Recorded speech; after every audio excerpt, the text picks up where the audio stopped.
Welcome to Damon Does the 6 questions, where the same 6 questions can tell a unique story. I am your host, Damon, father of 2, husband of 1, and leader of this here Demodcast. My next guest, from Chicago, Illinois, this author and teacher grew up on a steady diet of comic books, TV, and action movies. He is also the host of podcast Japan on Film and Superhero Cinephiles. Please welcome fellow father of 1, Percival Constantine. Wow, thanks a lot, Damon. You definitely outsold me. I've never given you an intro like that the times you've been on my show. How are you doing today? I'm doing good, although one correction, it's soon to be father of 2. So I'll be joining you on that. Yes, I forgot about that. My apologies. Good. Yeah, the new one's coming up in a few months. So congratulations and welcome to the club. Thank you. Yeah, the one we've got already is figuring out how to open every single door and circumvent all our security. So I'm not sure what we're going to do when she's got a partner in crime. Let the games begin. Parenthood, where when it's quiet, you love it and then are also worried. Yeah, exactly. Usually I say, thank you for taking time out to talk to a perfect stranger, but we're kind of old podcast buddies, so I don't think that's the case anymore. Yeah. Thanks to our late buddy Derek Ferguson. He's the one that brought us into touch with each other. Yes, and I had the privilege of being on Superhero Cinephiles twice. Twice and now, yeah. I am going to go for the trifecta and hope probably a few months. I'm like building up the courage because we've talked about watching Spawn, which is notoriously bad. So it's funny. I had someone else who asked if they could come on and talk about Spawn. I'm like, nope, I already got Damon coming on for that one. He booked that one a long time ago. That's going to be so much fun. Thank you very much for that. Before we get into the 6 questions, where would you like to be found on the internet? So PercivalConstantine.com is my central website. You can find basically links for everywhere on there. But if you're interested in, for these people listening to this, probably mostly interested in podcasts, the 2 main podcasts I do are Superhero Cinephiles, which is superherocinephiles.com.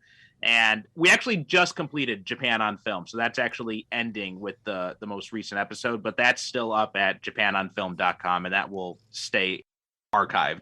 Both of those can be found too, but percivalconstantine.com for all my writing. It's got links to my art, my lettering work, podcasts, everything is all linked from there. And speaking of writing, that's how I became aware of you through some of your old series, Myth Hunter, which you need to check out if you haven't read it, or Luther Cross. Yeah, I've read is that the Dark Crossroads universe? Is that what you call that? Yeah. It's the Dark Crossroads universe, because I started with Luther Cross. It's a urban fantasy series, originally set in Chicago, and when you're writing a series, eventually you get to a point of diminishing returns, right? You get reader drop off. It gets harder for new people to find the book. So one of the things that a lot of people start doing is they'll write other series, but set in the same universe. So we went from Luther Cross to then I started doing a series about Lucifer, who appears in several of the books, and the Morningstar series. And that's, I'm actually working on the 5th and final book of that now. And I will be doing another series in that universe. What it is yet, I haven't quite decided. I've actually just sent out a survey to my readers to ask them what character they'd like to see be the focus of the next iteration. You're doing some sci-fi serial called Corsairs on Kindle Vella, right? It was an idea I had a while ago to do kind of like a Firefly, Cowboy Bebop inspired book series at first, kind of like a fun sci-fi space opera serial.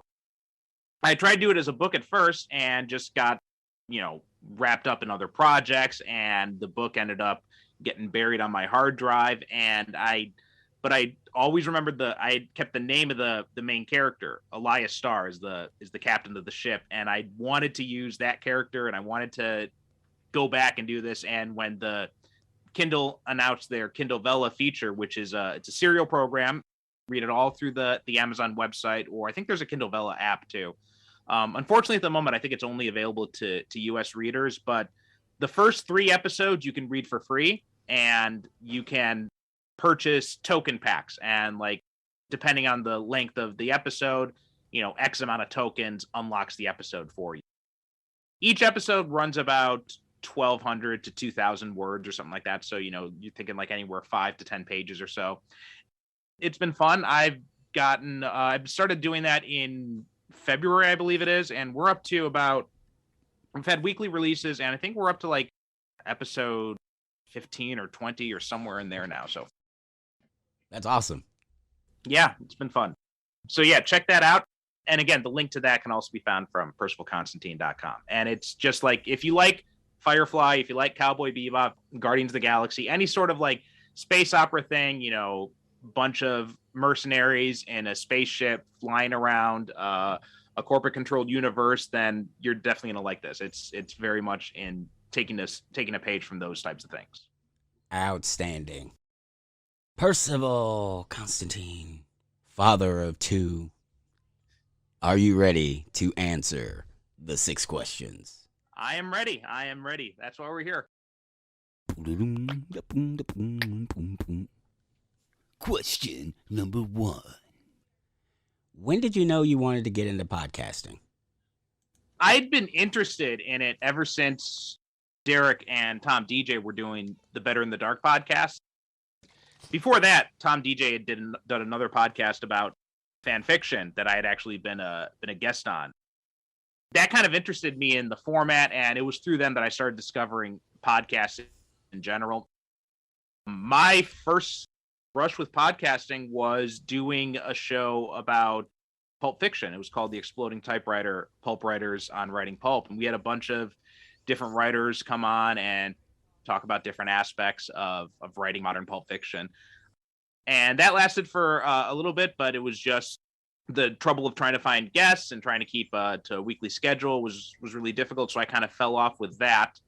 And then when Japan on Film came along, I just started teaching a class in Japanese film study, and I did not have enough time in the semester to talk about all the movies I wanted to talk about. So I started doing this podcast where it was just me talking about these different movies. But eventually it got to a point where I didn't just want to just have a one-way conversation. I wanted to have an actual conversation about the movies. So I switched the formats to have guests on. And then around the same time, Derek and I were talking. He had been a guest on Japan on Film. He was like the first guest we had there. And I realized, I always love talking to Derek. You know this too from your own experience with him. The guy's like, he was like the easiest person to talk to, no matter who you are, no matter, where you're from. Like, Derek could easily find a way to chew your ear off for hours on end, and you would be totally entertained the whole time.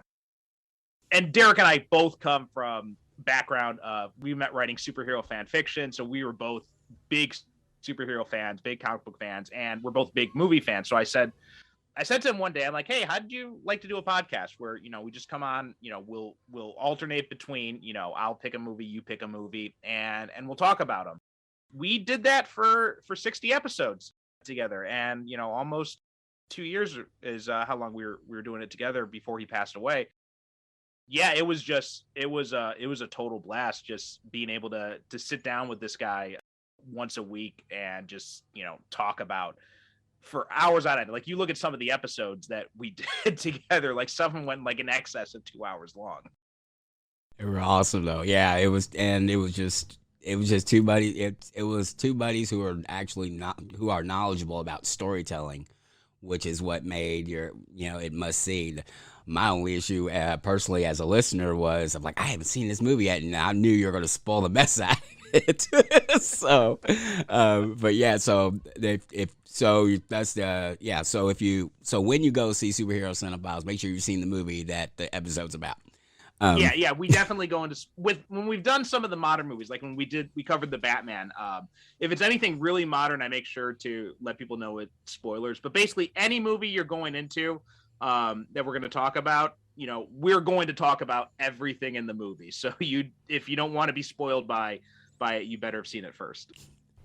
As an author, when did you go from it being a hobby to really making a go at being a professional?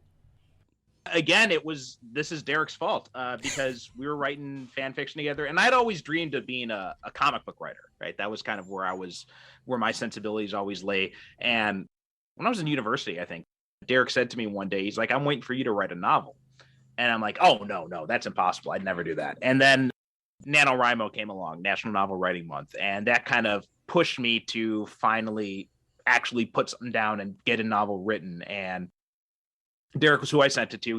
He said, "Yeah, this is really good. You should see if you can get this published." So he had published Dylan and the Voice of Odin, his first book by that point, and he had put me in touch with sometime partner in writing, Joel Jenkins, who kind of helped me along with like the self-publishing route after I tried the traditional route and got sent out like 50 query letters, got maybe like 10 responses. And of those 10 responses, only 3 of them were not form letters. So, and Joel kind of walked me through the process. And this is, mind you, this is pre-Kindle days. So this is all like print on demand stuff where you had to do that. We didn't have the tools that you have now. So I had to teach myself how to use Adobe InDesign and all that and figure out how to work everything out. But I finally got the book out, and that was kind of the start. And then from there, it's like, what do you do once you've written one book? Well, then you got to write another one, and then you got to write another one. And just been increasing the output steadily since. And now I've got about 30 books out now, I think. What was the name of the first book you published? The first one was called Fallen. It was a dark fantasy rooted in Judeo-Christian mythology and that kind of stuff.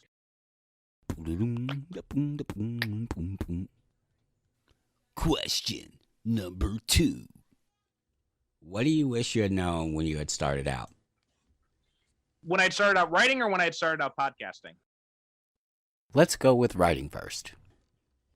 I wish I had known about the Kindle market, and I wish I had known because I was publishing, right, like I said, before Kindle started, and I did not realize when the Kindle came out that there was this whole self-publishing industry that had sparked up. And a lot of people, there was a gold rush in those initial days, and I wish I had known about that and I'd been there to take advantage of it, because I had a back catalog of stuff that I could have really capitalized off of before things got really super competitive. So I wish I had known about that early on. But more than that, I wish I had known that, my impression of writing, probably like a lot of people's who aren't familiar with the self-publishing world, was an author puts out like one book a year or one book every 2 years or something like that. And I wish I had known that that was basically a fiction invented by the publishing industry, and that I realized that no, you should be putting out several books a year instead. How did you discover that little nugget? I discovered it when I started getting into the larger world of self-publishing, and I started seeing what other people were doing and how the most successful people were the ones who were publishing several books a year. Okay. Now, what's your answer for podcasting? I wish I had known about Zoom, actually, because Zoom makes the recording process so much easier, because before we were using Skype and we were using like this kind of like hack together, these little hacks to try to make sure you could record both audio from both sides, because I didn't want to pay for Skype call recorder. So it was a pain in the ass trying to get things to work exactly the way I wanted them. And then Zoom comes along, and I discovered it when the pandemic stuff started. And I found out that there's a recording feature on it that records both sides on separate tracks. And as soon as Derek and I found that out, we're like, oh, this is so much easier than what we've been doing. Question number 3. What's your go-to order at your favorite hometown restaurant? My favorite hometown restaurant is actually a chain that's from Chicago. It's called Malnati's. It's a pizzeria. They have Chicago-style pizza, and they have I don't know the exact name of it offhand, but it's I think it's the Chicago Classic, but it's basically it's the Chicago style deep dish pizza with pepperoni and Italian sausage on it. Every time I go back to Chicago, that's like my go-to. Definitely what I have to get when I go there. How often do you get back to Chicago? Before it was about once a year, but then the pandemic hit and kind of changed everything. And, now that I've got a family, it makes it even more difficult. We did manage to go back this past December for my sister's wedding, and that was a lot of fun. And we were able to bring my wife and my daughter with, so everybody got to meet her. That was the first time in, I think I think that was the first time in 2 years that I had been back, and I'm not sure when we're going to get a chance to go again, because now we're going to have two kids, and traveling with two kids is it's a struggle. It's hard to go to the grocery store that's 5 minutes from the Yeah. house, much less Yeah. international travel.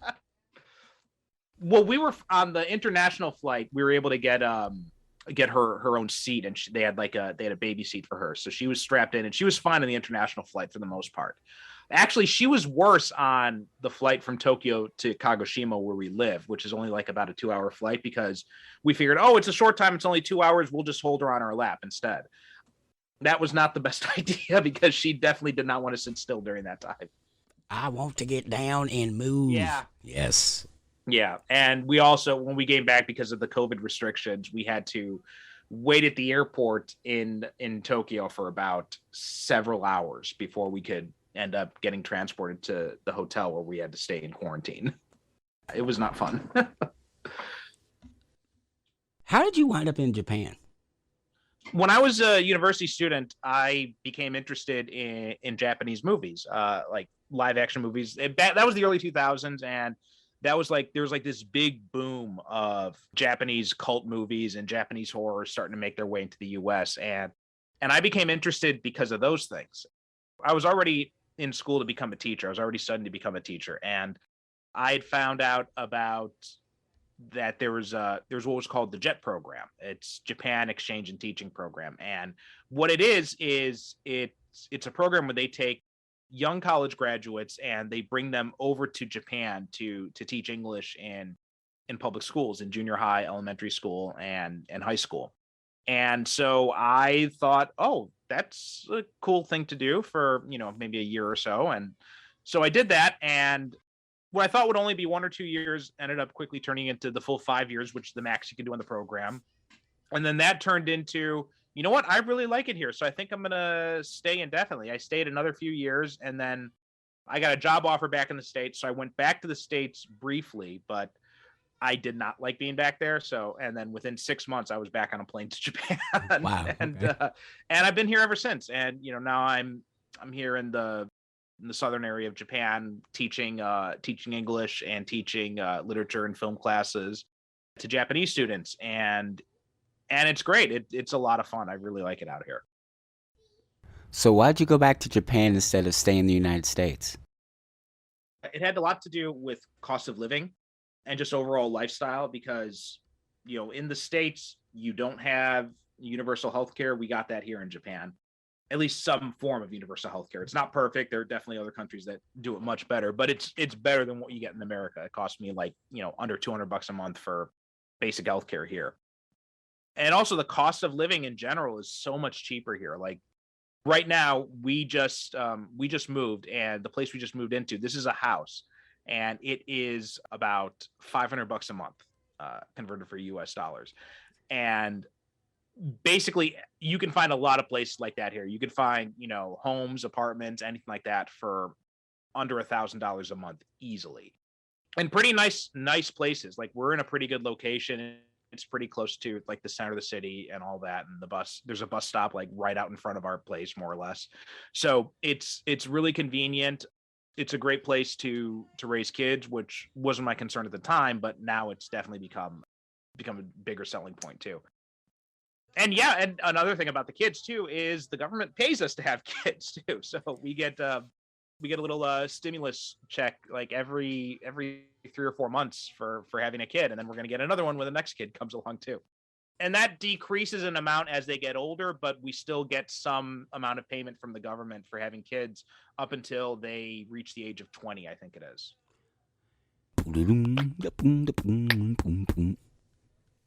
Question number 4. What are you curious about? Lately, I've been getting into podcasts and documentaries about history stuff or about certain deep dives. Like I'll get interested in a topic and I'll just kind of like do a deep dive on stuff about that.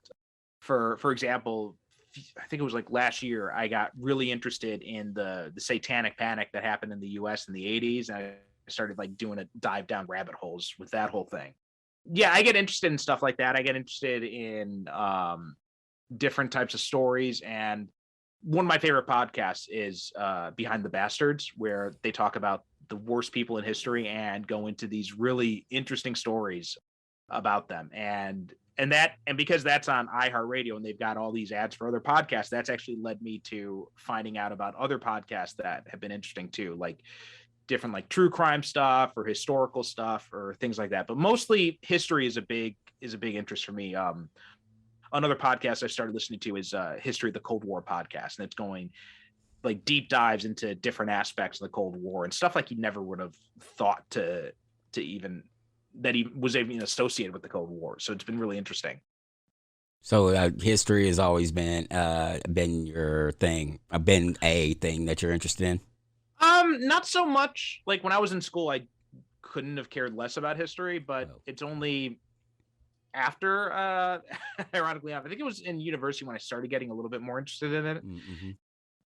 In more recent years, I've started to get more interested. And I think a big part of that, I think you got to think streaming services for that, because it's given access to a lot of documentaries and that kind of stuff. Because I was the kind of person that if I was going to pay money to go see a movie in a movie theater, I wanted it to be, an actual story that I was going to see, like an actual fiction movie.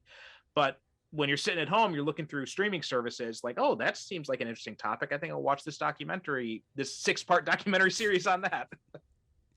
Do any of your rabbit hole interests ever inform your writing, or is all of it, or Oh yeah, absolutely. I can't think of any specific examples, but stuff obviously will bleed through, and there'll be like ideas that I get from seeing something in history or reading about something that then I think, oh, well, if I do something similar here, that actually make a pretty good story idea.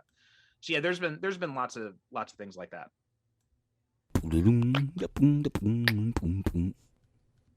Question number 5. What should I ask you that I didn't know enough to ask? You sent me this question and I honestly don't know. I've been trying to think of something else and I couldn't think of anything. Really? Yeah. This is the first time I've been stuck on this question in weeks. Well, let me think then. Doggone it, because I think I asked everything that I had been. Morningstar. I have been stumped. We've chatted a few times. Is there anything you would like to ask me? How do you deal with podcasting with kids? Having a patient wife, she's always been very supportive with my hobbies because I work a lot. So when I have a chance to do, I edit when the kids are asleep and stuff like that. And I rarely do. Honestly, I try not to do interviews or shows when the kids are up. But, sometimes it happens. And she, she takes the reins. And, I also do I do my part for her. And, it's just one of those being a partnership is, in a marriage, Yeah, it's what you got to do. I mean, it's the only way to really get things working smoothly. Otherwise, we have some people here that we know, some of my wife's friends or her relatives, and they're surprised when she tells them, it's like, oh yeah, he'll, I'll wake up from it because I was taking a nap or something and find out that he did the dishes or something, and they're like, what? Oh, wow. And they're just completely blown away by it. Here's some good husband advice. You're a partnership and help out when the other one's struggling. Yeah, absolutely. Question number 6. If you could create a new holiday, what would it commemorate? We've been talking about him a lot today, and doing the show, it's always on my mind. So I would definitely make Derek Ferguson Day. Salt of the earth, man. And, he was such a great guy and such a great, talented writer who never got the due that he truly deserved in his life, I think. And so definitely, yeah, that would be the holiday. What day would you make it? Probably his birthday, which I am blanking on the date right now. But yeah, because he always did on his birthday, he'd always give presents to his readers. He'd always release a free story or a free novella or something like that, and release that for free on his birthday. So I think his birthday would be the time to really do that. Right on. And how would you celebrate it? What would be the best way to celebrate? Because it's got to be a bombastic, big style, Live Dylan stage shows. That would be so awesome. I may be the only person who actually understands. Dylan is, for those who don't know, Dylan is if you took James Bond, Shaft, and I don't know who else Indiana Jones. Indiana Jones. That's it. That's the one I was looking for. And throw him in a blender and sprinkle a little bit of awesome on him. That's Dylan. And that is a Dylan stage show would be fantastic. That is awesome. Thank you very much for your time, man. I appreciate it. Thank you very much. Well, thanks for having me on. This is fun. Thank you for tuning in once again to Damon Does. And if you could take just a quick second to dip on into where you downloaded this podcast app, where you get that sweet, sweet podcast action, and make sure you leave 5 stars, leave a review so more people can join the conversation. So, until next time, see it, hear it, speak it, live.